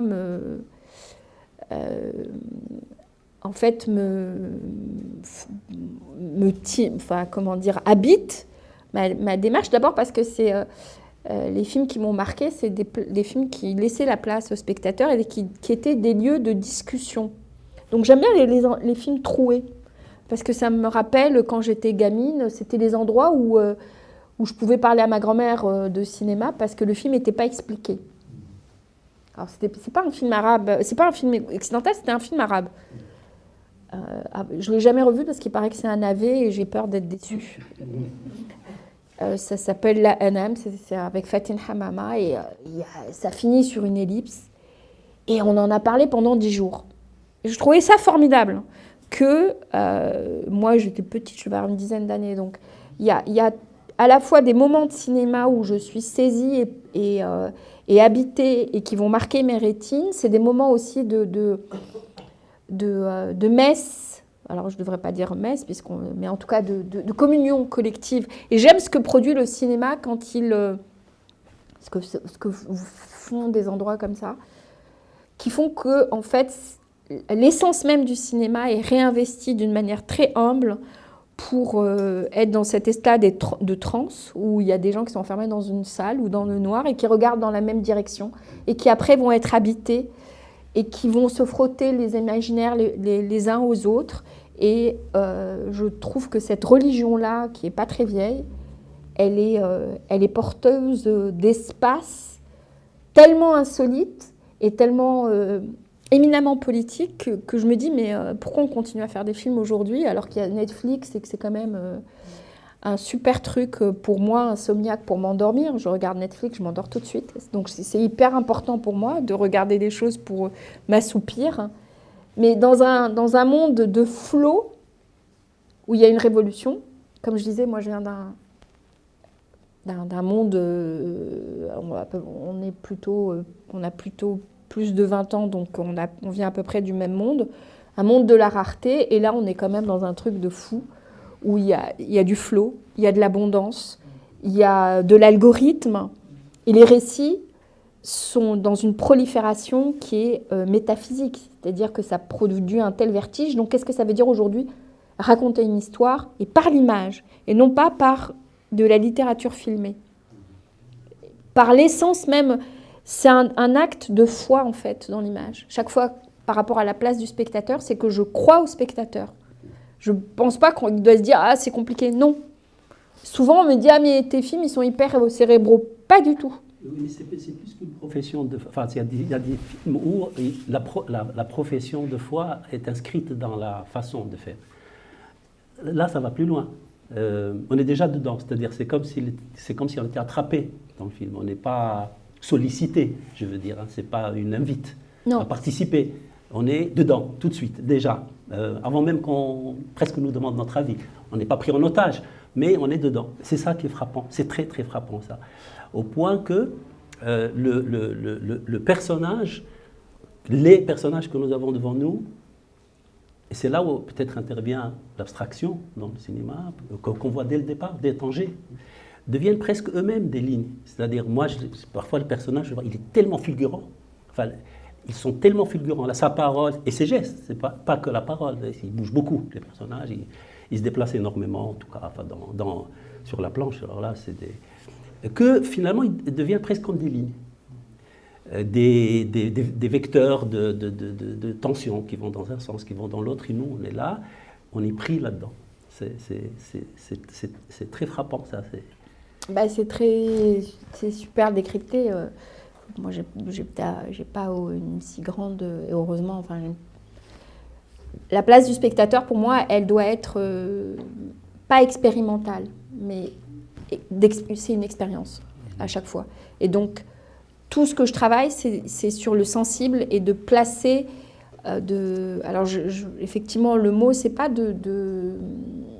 d'enfermer le spectateur. Je trouve que le spectateur, il est plus enfermé quand on sollicite une grammaire techniciste qui lui laisse aucune place et qui finalement finit par l'anesthésier. Je pense que ça, c'est beaucoup plus...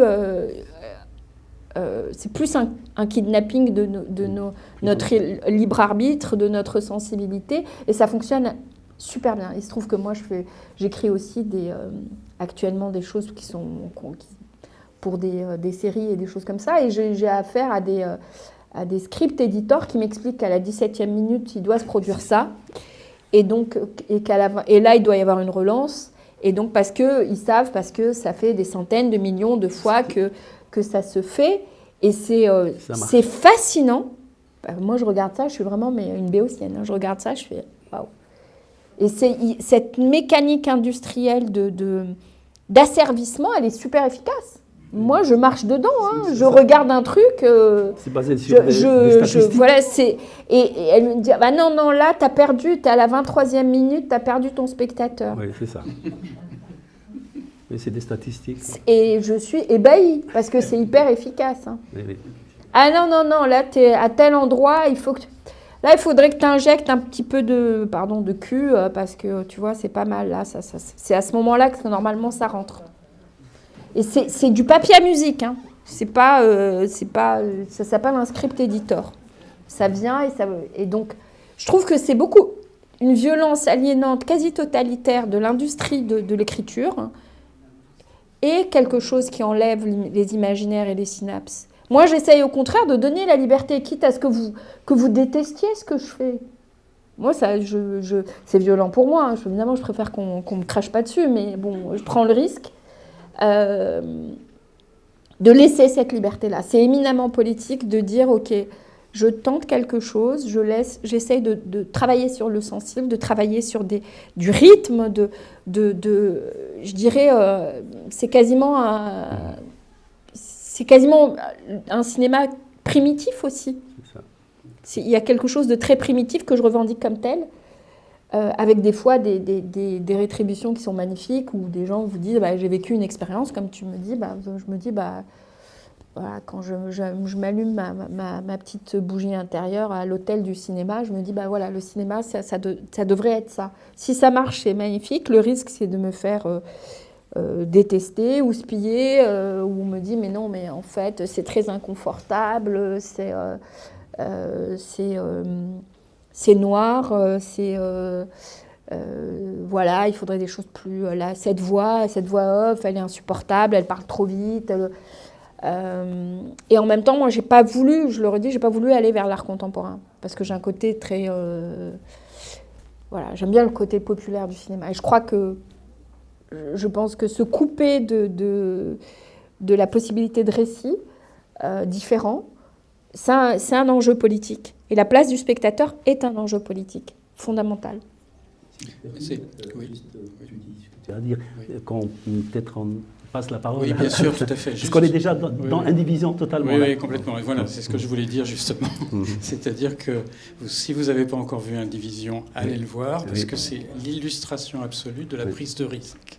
Hein, c'est-à-dire que c'est un film qui part en tous sens, qui utilise énormément de vecteurs comme ça, de paroles et de langage, etc., avec en plus une jeune fille, Lina, qui s'est donnée pour mission de ne pas parler depuis la mort de sa mère, et qui donc va parler dans certaines parties du film et très peu, et qui du coup s'exprime par 50 000 autres possibilités qui sont des possibilités utilisées par les jeunes aujourd'hui, etc. On ne sort pas de cette question de l'insolence et de l'impertinence dont on parlait tout à l'heure.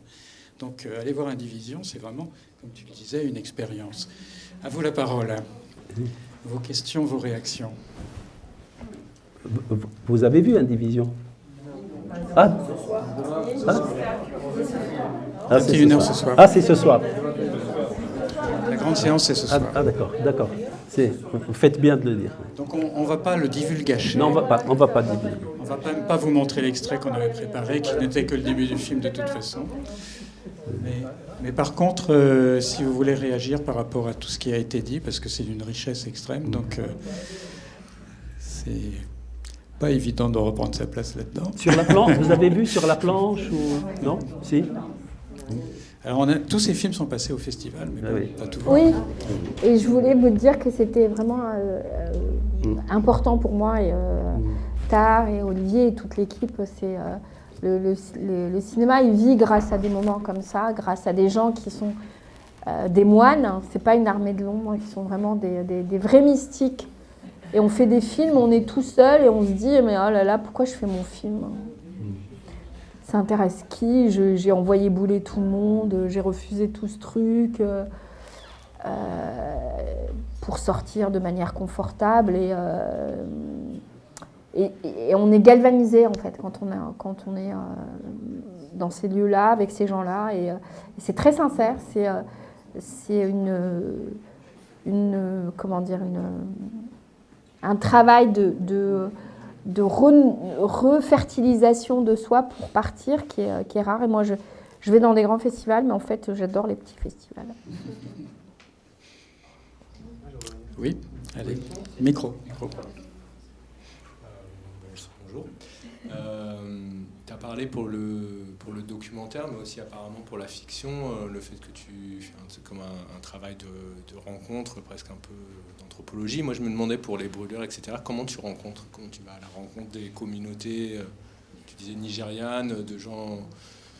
Bah, déjà, en n'ayant pas peur, parce que il y a cette chose où les brûleurs étaient quand même...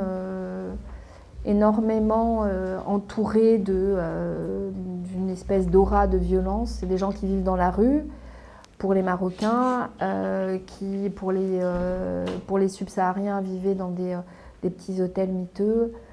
En allant vers eux, comme on rencontre quelqu'un dans le plus simplement du monde, c'est-à-dire arriver, et ces mecs me disaient mais tu as pas peur? Bon, j'avais quelques années de moins, j'avais 20 ans ou 25 ans de moins, j'étais une petite minette, il y avait 700 mecs et ils étaient bien allumés. Et moi, je disais, mais non, pour que vous me fassiez confiance, je vous fais confiance. C'est la base, hein. C'est aussi simple que ça. Je ne suis pas là de passage. Je ne viens pas vous voler votre image. On va prendre le temps. Donc, je prenais le temps. Je prends beaucoup de temps, moi, pour faire mes films. Donc, c'était un temps long. Alors, il ne s'agit pas de vivre leur vie. Ça, je trouve que c'est aussi une ligne. Moi, le soir, je rentrais dans mon hôtel. Hein. Il ne s'agit pas de dire c'est mes alter ego, je vis avec vous, je dors avec vous. C'est pas vrai. Mais il y a ce temps pris pour construire ensemble un récit et bien préciser que c'est pas une... Il n'y a pas de vérité, en fait, au documentaire. Moi, je ne m'inscris pas du tout dans un... C'était des choses qu'on a partagées, c'est-à-dire à l'époque, il y avait l'autofiction, on était après le cinéma vérité, tout ça. Moi, je ne crois pas. Je pense qu'à partir du moment où il y a une caméra, d'autant plus aujourd'hui, encore plus aujourd'hui, il y a une espèce de transfiguration conscientisée d'un récit qui s'invente. Ça, c'est... je ne crois pas à... Ils ont accepté la caméra, ils l'ont oubliée, alors à ce moment-là, c'est la caméra de surveillance.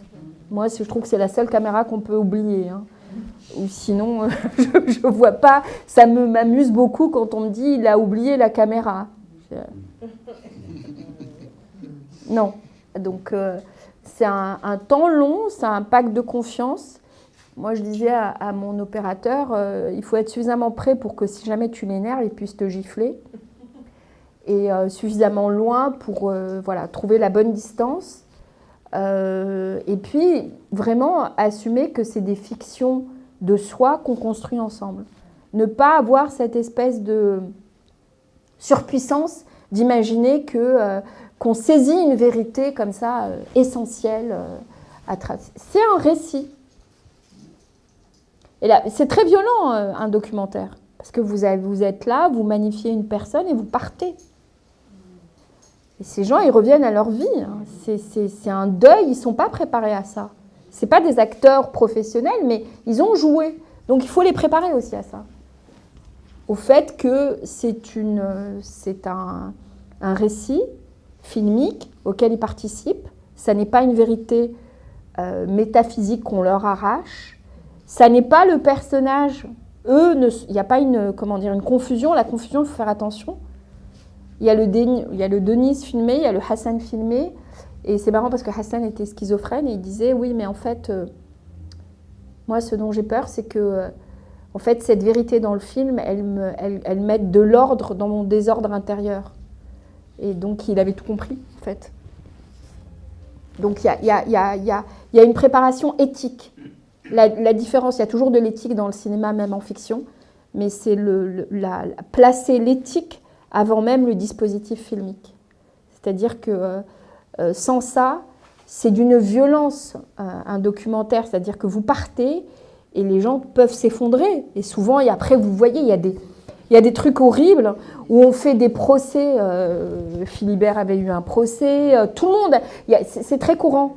Mais en fait, moi, j'en veux pas à ces personnes qui ne sont pas contre le cinéma, mais je pense que ça fait partie de la dépression postpartum et qu'il faut, en tant que réalisateur, s'en préoccuper dès le départ. Aller aussi vers les gens qui n'ont... Alors, c'est pas qu'ils sont vierges de cinéma, mais qui ont envie d'être au même niveau que vous et que le spectateur. Les machines communicantes, ça fait des très mauvais films. Il faut que le cinéma travaille et que tout le monde parte derrière la même ligne de départ. Je ne sais pas si c'est la réponse.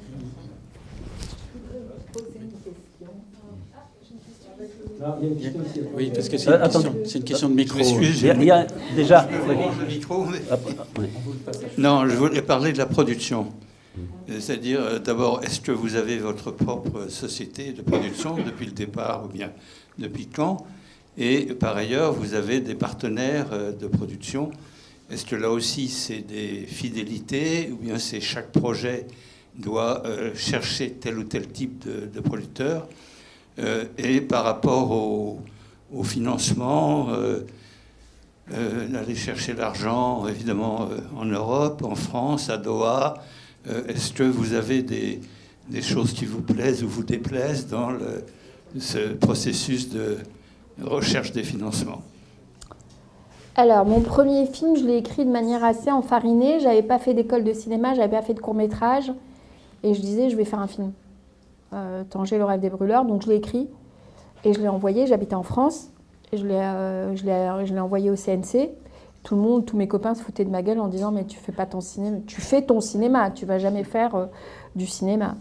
J'ai eu le CNC. Il y avait un concours qui était organisé par la FEMIS et France 3 et...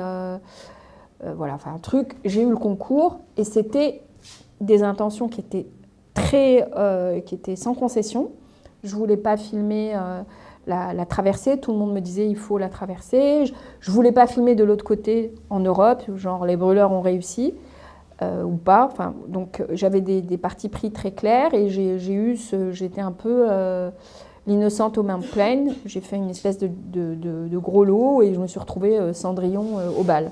C'est-à-dire que j'ai eu une chaîne nationale, une production très bien dotée et ce à quoi je rêvais, où tout le monde ricanait, c'est-à-dire pouvoir filmer sur 4 saisons avec un vrai directeur photo et pas un jeune caméraman, du son et tout ça. Donc j'étais enfarinée et puis il fallait cette incrédulité, voilà, être dans quelque chose de... Il faut y croire, sinon ça ne marche pas. Un film, c'est tellement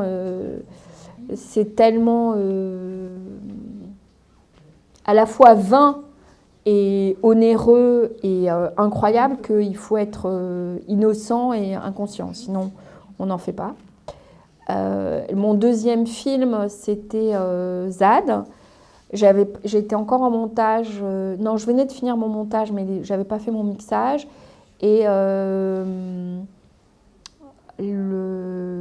l'agent de ZAD m'a contacté en disant j'ai vu ton film avant le mixage, je suis fou de ce film.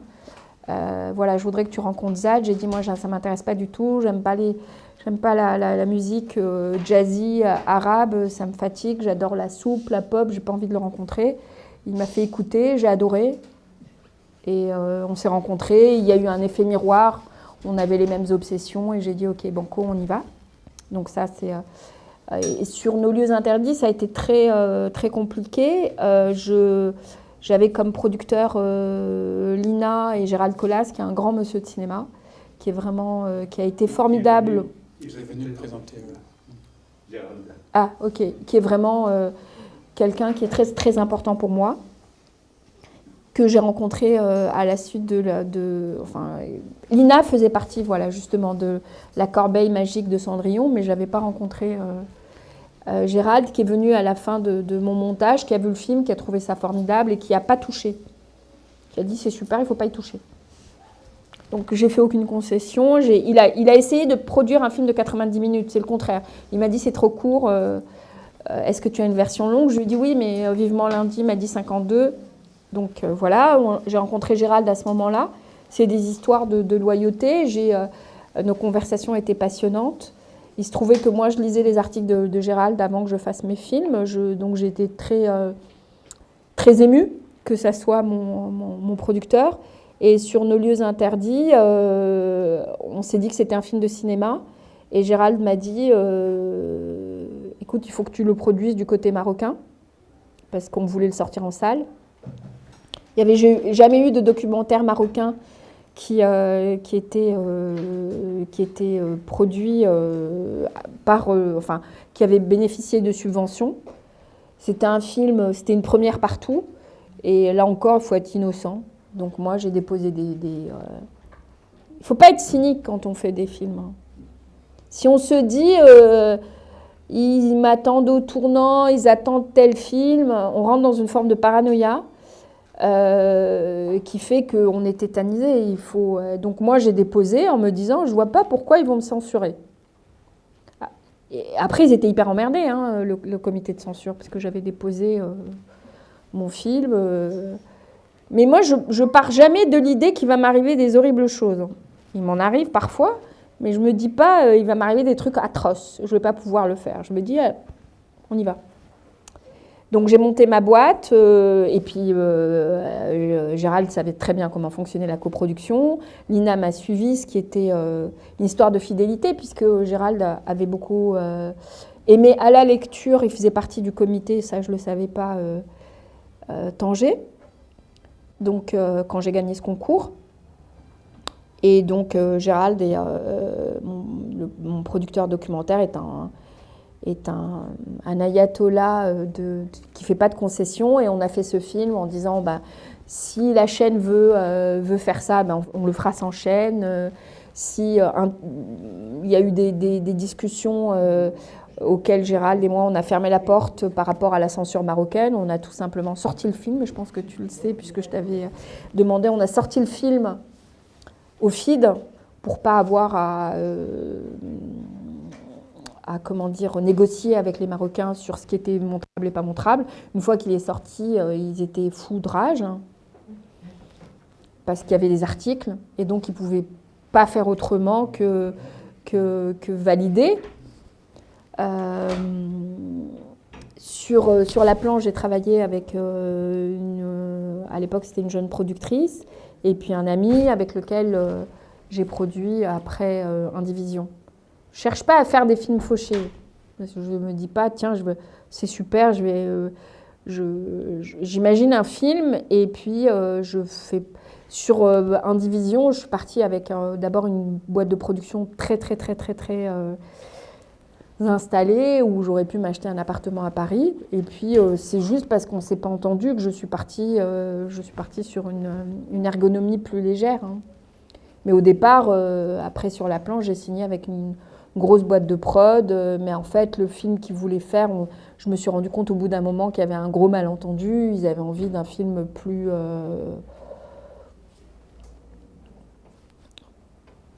confortable, voilà. Donc, et je leur en veux pas, je les diabolise pas. Hein, c'est pas, je dis pas, c'est des méchants, mais c'était un malentendu. Donc je suis partie, et on est parti avec un ami qui était déjà en coproduction sur la planche, avec lequel on a produit Indivision. Voilà. Oui, la personne qui voulait poser une question est partie parce qu'il y a une séance qui commence. Ah oui, parce que oui, c'est pour ça. Les sorties, c'est... D'où le petit exode. Ah oui. Juste peut-être pour terminer, il y a quand même un passage du documentaire à la fiction. Qu'est-ce que permet la fiction par rapport dans ton désir de cinéma, dans ta démarche? Qu'est-ce que la fiction permet par rapport au documentaire comme ça?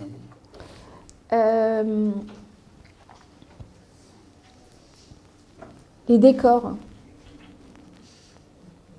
Vraiment, c'est de manière très simple. La direction d'acteur, que j'adore, en fait, qui est un de mes plaisirs addictifs. Oui, bon, l'écriture du scénario, bien sûr, mais comme j'aime bien déconstruire les scénarios au tournage... En fait, je me pose toujours la question, est-ce que c'est un documentaire ou une fiction? Il y a un motif qui me trotte dans la tête, et je me dis, qu'est-ce que ça donnerait en documentaire? Le documentaire, c'est une forme de mise en narration d'un réel, avec des personnages qui vont inventer collectivement une histoire.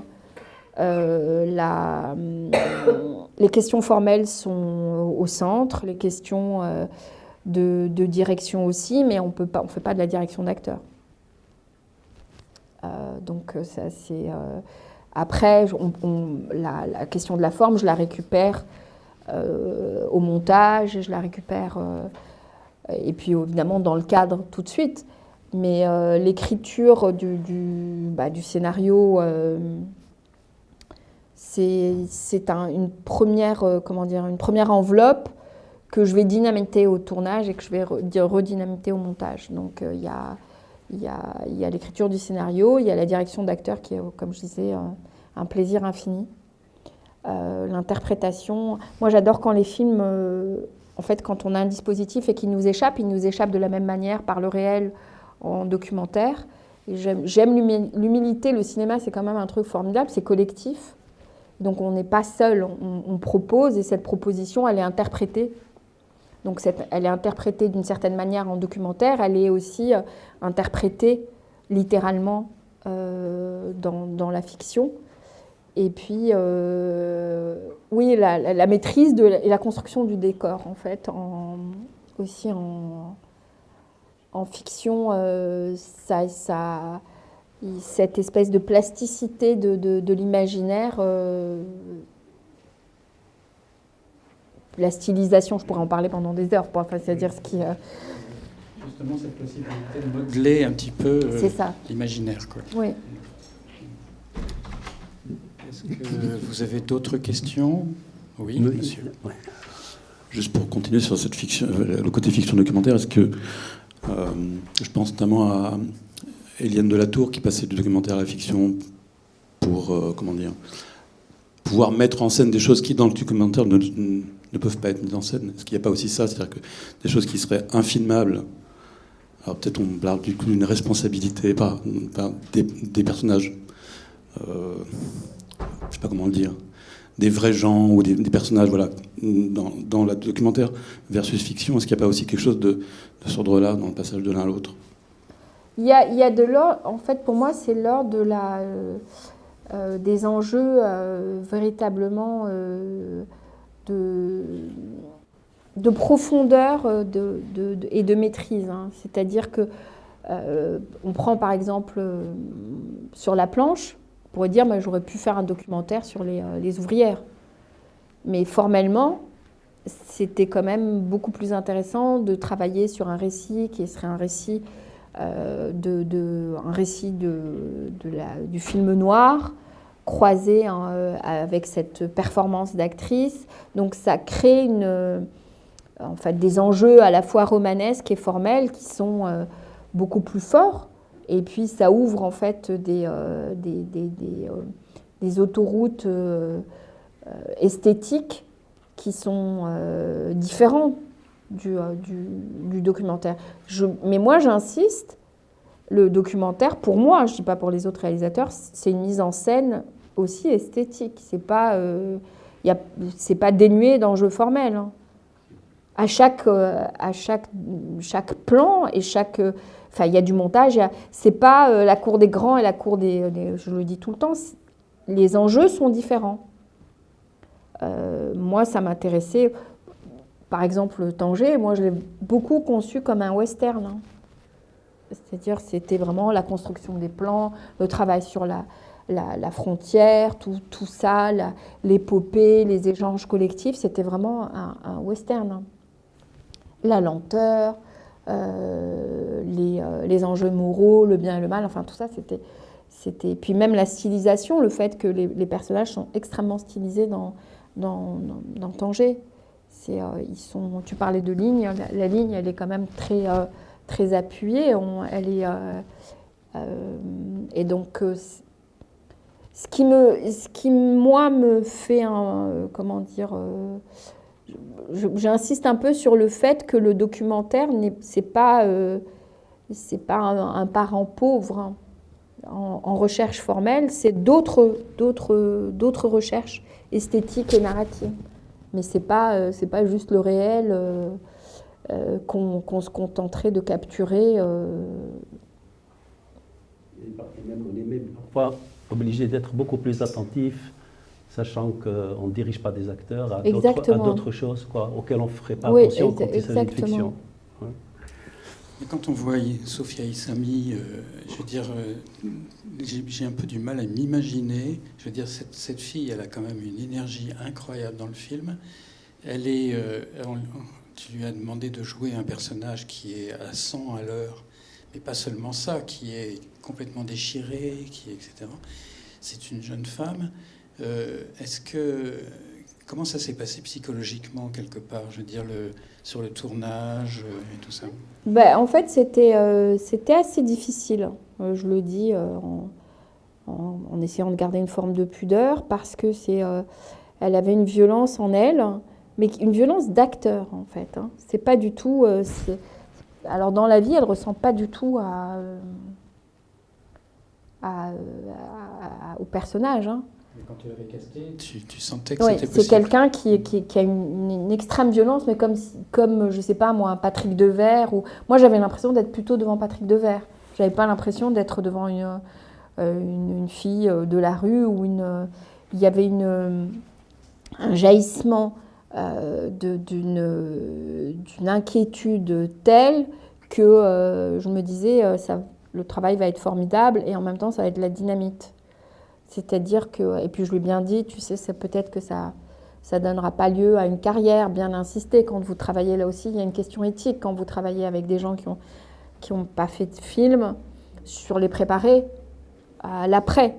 Mais Dans mes castings, je ne cherche pas le naturalisme, je cherche vraiment un jeu, une performance, et puis comment tout ça va être interprété, c'est-à-dire la possibilité de porter un scénario.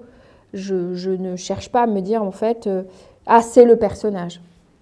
Ça ne m'intéresse pas d'ailleurs, mais Sophia est quelqu'un d'extrêmement tourmenté, qui a une forme de flux intérieur assez incandescent, mais qui est très éloigné du personnage. C'est pas du tout quelqu'un qui parle vite, donc elle m'a détestée, elle m'a haï. C'est pas du tout quelqu'un qui a une nervosité dans ses gestes ou quoi que ce soit. Elle ressemble plutôt à une influenceuse qui se regarde dans tous les sens et qui se filme, et qui est quelqu'un de très... qui adore le maquillage, les fringues, les brushings. C'est pas du tout le personnage. Elle est très séductrice, elle est plutôt barésie et mini-jupe, donc c'est pas du tout le personnage. Elle m'a détestée parce qu'elle se trouvait moche, parce qu'elle parlait trop vite, parce que par exemple sur le rythme, c'est un mot qu'elle a détesté. Vraiment, hein, c'est-à-dire que je lui disais le rythme, non c'est pas bon là, j'ai le temps de... Elle m'a haï fortement. Ça a été très aussi, mais comme avec un acteur, très difficile pour elle de passer de la lumière à la disparition, et donc elle a eu un rapport assez complexe à moi.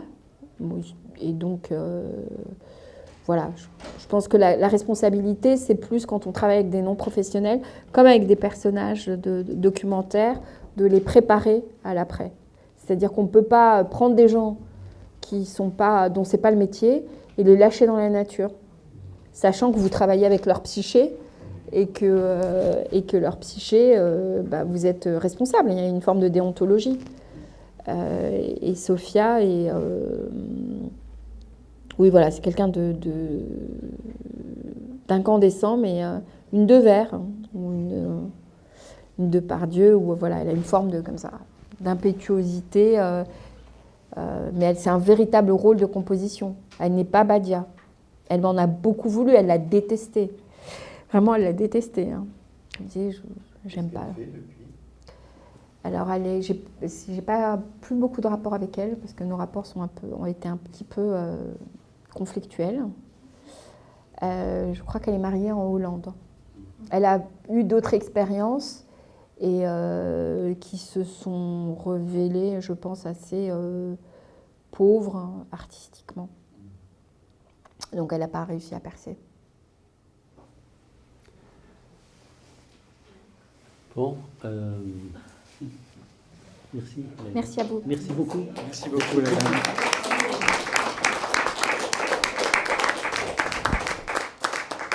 Merci à vous.